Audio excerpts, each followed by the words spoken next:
सीओजेसी online fellowship में हम रउआ सब लोगन के ये ऑनलाइन के द्वारा सुने वाला के जय मसीह नमस्कार करतनी।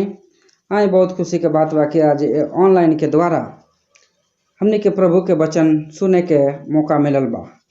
पवित्र शास्त्र बाइबल में पहला पतरस 5 अध्याय के 8 पद में ए तरह से लिखल बा, सचेत रह और जागते रह, काहे कि तहार विरोधी शैतान गरजे वाला सिंह के समान एक खोज में रहेला कि केकरा के फाड़ के खा जाए। प्रिय भाई बहन लोग, आज हमनी के ये वचन सुन करके अपने आप के होशियार भइला के जरूरत बा। परमेश्वर वचन रूपी परमेश्वर आज सुने वाला हर एक लोग से बात कर रहल बने कि सचेत रहलो, होशियार रहलोगिन, काहे कि तार लोगन के विरोधी गरजे वाला सिंह के समान एक खोज में बा कि केकरा के फाड़ के खा जाई। आज ये बात बहुत सारा लोग भुला गइल बा कि हमार विरोधी शैतान बा। यही के चलते लोग जौन बा आज वो शैतान के समझ नहीं पावत, शैतान के जाल के, शैतान के चाल के इंसान समझ नहीं पावत। और इंसान जौन बा तवन अपन विरोधी, अपना भाई के, अपना पत्नी के, अपना बेटा के और अपना अड़ोस पड़ोस के लोग के समझ करके और इंसान के घात कर रहा बा। लेकिन परमेश्वर जौन स्वयं अपना हाथे अपना स्वरूप समानता में हमने के बनौला बने, वो अपना वचन के द्वारा हमने के एक तरह से बात करतने कि सचेत हो जा और जागते रह, काहे कि तहार विरोधी शैतान गरजे वाला सिंह के समान एक खोज में बा कि केकरा के फाड़ के खा जाए। देखी, शैतान जौन बा ये सृष्टि के उत्पत्ति जब भइल तब से शैतान मनुष्य के दुश्मन बा।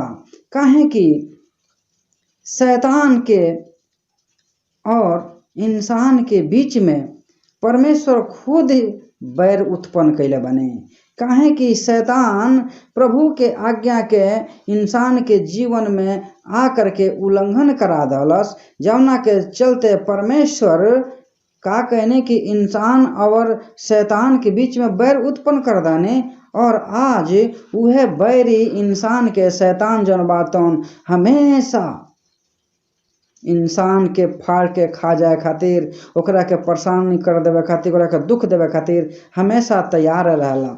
यही के चलते परमेश्वर ओकरा से बचे खातिर एमे बहुत अच्छा एगो उपाय भी बतौला बने। जब हमने के इफिसियों के किताब 6 अध्याय के 11 पद हमने के पढ़ी लेसन, ओइमें बहुत अच्छा से लिखल बा कि प्रभु के सारा हथियार बांध लो कि तू शैतान के योजना के सामने खड़ा रह सक। जब हमने के ये बात मालूम हुई कि प्रभु के हथियार कौन बा, तब हमने के सारा प्रभु के हथियार ले करके शैतान से लड़े खातिर तैयार हो जाई। हमने के देखी ले सकी जब सैनिक लोग लड़ाई में जाला, अनेक प्रकार के हथियार लेकर के जाला दुश्मन से लड़े खातिर।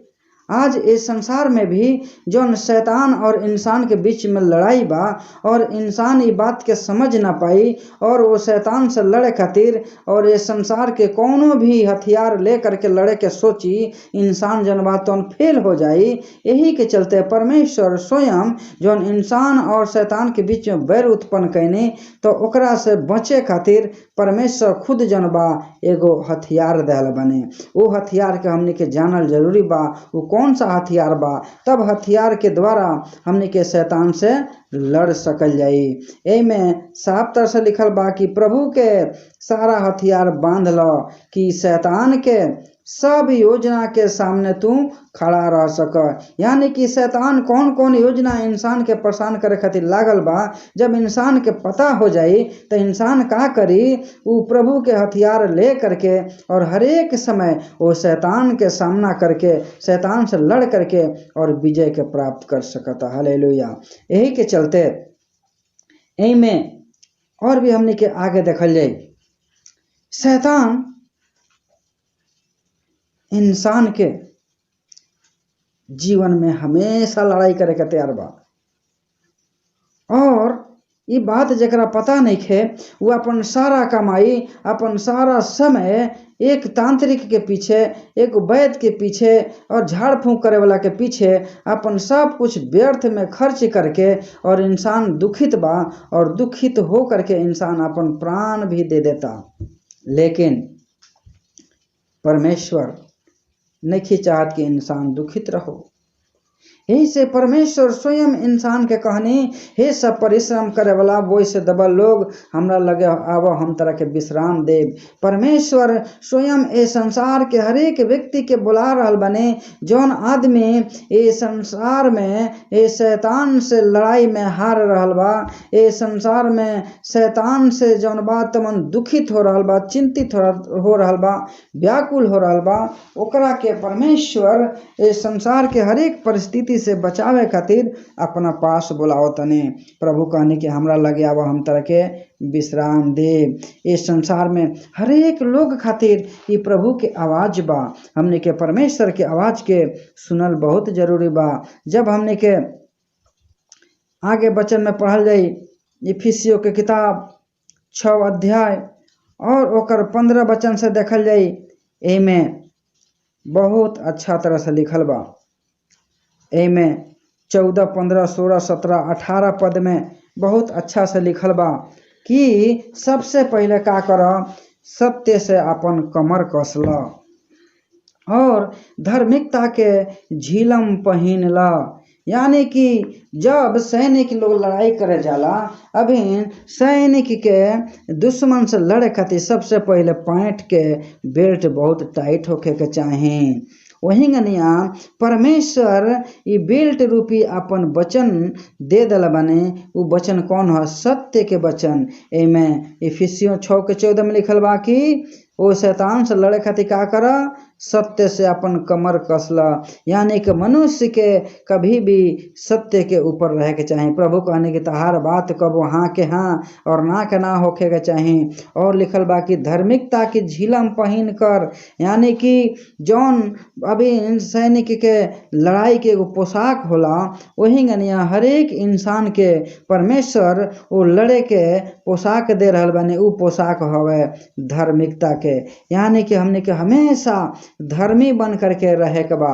अगर अधर्मी बन जाई, अगर धार्मिकता के पोशाक हमने के अपना जीवन से उतार देल जाई, तो अधर्मी के कपड़ा पहनला से, अधर्मी के चोला पहनला से हमने के शैतान के सामने हार जल जाई। ऐसे प्रभु अपना वचन के द्वारा बताओने कि हमने के धार्मिकता के कपड़ा हमेशा पहने के चाहिए। यानी कि मनुष्य के कभी भी धर्म के काम करे के चाहे। यही से लिखल बा कि धार्मिकता के झिलम पहन कर, और एमे आगे लिखल बा कि पाँव में मेल की सुसमाचारी की तैयारी की जूते पहन कर। अभी हमने के वो शैतान से लड़े खातिर का करे के बा? सबसे पहले हमने के तीसरका नंबर देखते हैं सखी, चौथा नंबर अपना गोड़ में जिंगा सैनिक जूता पहनेला, वही गनिया अभी हमने के अपना पाँव में वो शैतान से बचे खातिर मेल के जूता पहने के बा, मेल के सुसमाचार की तैयारी के जूते पहने के बा। अगर ये संसार में केहू भी आदमी ये शैतान से लड़े खातिर अगर अपना जीवन में एगो मेल मिलाप की तैयारी की जूता पहन के रहता और अपना जीवन में धार्मिकता के झिलम पहन के रहता और अपना जीवन में सत्य से अपन कमर के बेल्ट खानी कस के रखता, और एक बाद में लिखल बा कि विश्वास की ढाल लेकर के स्थिर रहे के बा। अभी परमेश्वर के द्वारा अभी एगो बहुत बड़ा विश्वास के ढाल बा। ये पहले के जमाना में जब राजा लोग लड़ाई करे, एगो हाथ में ढाल रही, वो ढाल के द्वारा एक दुश्मन के हथियार से वो लोग अपने आप के जीवन के बचाई। वही यानी परमेश्वर विश्वास के ढाल दल बने। हमने के परमेश्वर पर विश्वास करे के बा। काहे कि परमेश्वर कहने हम तरह के ना छोड़े, ना त्यागे, मत डरा, हम तरह संगे बाने, एने ओने मत तक हम तार प्रभु हैं। जब हमने के लड़े खातिर जाइले सन तब हमने के संग संग में प्रभु जाइले, लेकिन कब जब प्रभु के हमने के बुलाइले सन तब। ऐसे सुलेमान राजा नीति वचन 3 अध्याय में 5 पद में कहले, अपना समझ के सहारा मत ल, पूरा मन से वो प्रभु पर भरोसा राख और वही प्रभु के याद करके सब काम कर, तब वो परमेश्वर तारा खातिर सीधा मार्ग निकाल दी हैं। तो प्रिय भाई बहन लोग, हमने के सबसे पहले जब लड़े जाइला तो प्रार्थना कैला और अपना जीवन में वो परमेश्वर पर विश्वास रख करके शैतान से लड़ जाओ। हमने के चाहे जहाँ भी रही सन, हर एक समय हमने के पीछे शैतान तैयार बा। यही से हमने के हर एक समय प्रार्थना करके परमेश्वर के हाथ में अपन जीवन सौंपे के बा और विश्वास के साथ लड़े के बा, तब परमेश्वर हमने के द्वारा लड़े और शैतान जौन बा तौन हारी। काहे कि प्रभु कहने जौन कोई तू प्रार्थना करिहा विश्वास करिया तारा खातिर हो गए। यही से हमने के विश्वास में कभी भी कमजोर नहीं खे बने के। विश्वास जौन बातवन एगो अनदेखी वस्तु के निश्चित प्रमाण है। हमने के हवा के ना देखी ले सन, लेकिन ओकर पावर के ओकरा शक्ति के हमने के देखी ले सन। कितना बड़ा बड़ा घर बिल्डिंग और पेड़ पौधा गिर जाला, वही प्रभु के शक्ति हमेशा हमने के साथ साथ रहला। परमेश्वर हर एक मनुष्य के अंदर अपन आत्मा डल बने, प्रभु हर एक मनुष्य के अंदर रही ले। ऐसे हमने के ये बात जाने के बाद हमने के साथ परमेश्वर बाने, हमने के शैतान से कभी भी डराए के नहीं खे, विश्वास करके शैतान से लड़े के बा। और आगे लिखल बा 17 में कि उधार के टोप और आत्मा के तलवार जौन प्रभु के वचन बा ले ला।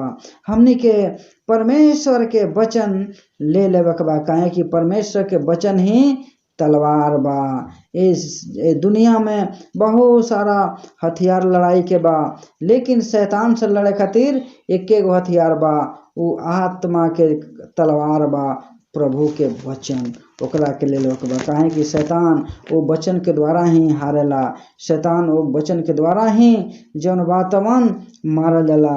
यही से हमने के उधार के टोपी पहन करके और आत्मा के द्वारा जौन तलवार बा प्रभु के वचन उ ले लेवे के बा। और ओकरा बाद आगे 18 में लिखल बा कि हर समय आत्मा में विनती और प्रार्थना करते रहे के बा और पवित्र लोग खातिर लगातार हमने के प्रार्थना करे के बा।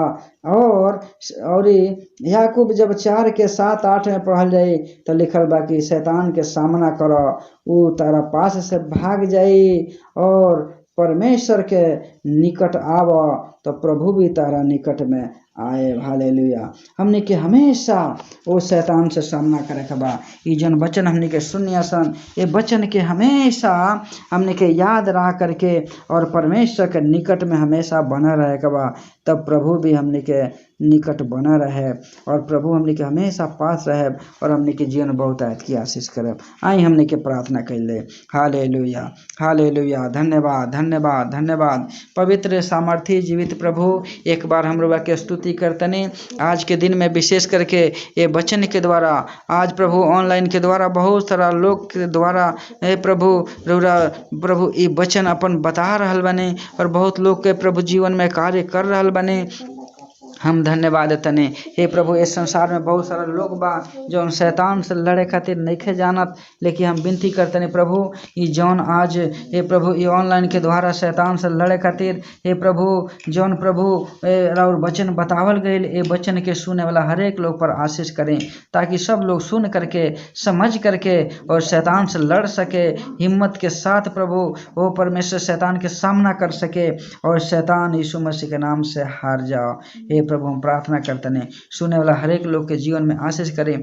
जे लोग भी प्रभु अपने आप के अभी होशियार नहीं खे, चलाक नहीं खे, रउरा वचन के अनुसार नहीं खे, वो लोग के बुद्धि और ज्ञान दी प्रभु, ताकि शैतान वो लोग के भरमावे ना, शैतान वो लोग के नष्ट ना करे, बल्कि परमेश्वर दिन प्रतिदिन हो परमेश्वर राउर लोग रउरा इच्छा के अनुसार हमेशा प्रभु ये राउर आत्मिक हथियार लेकर के दिन प्रतिदिन शैतान के सामने प्रभु जी खड़ा रह सको और बहुत लोग के जीवन के भी बचा सको। धन्यवाद प्रभु। हालेलुया। विनती हमारा सुनने धन्यवाद देते हैं। हालेलुया। सारा आदर महिमा तो हाथ में देते हुए विश्वास के साथ छोटी सी प्रार्थना प्रभु यीशु के नाम से मांगते हैं। आमीन, आमीन।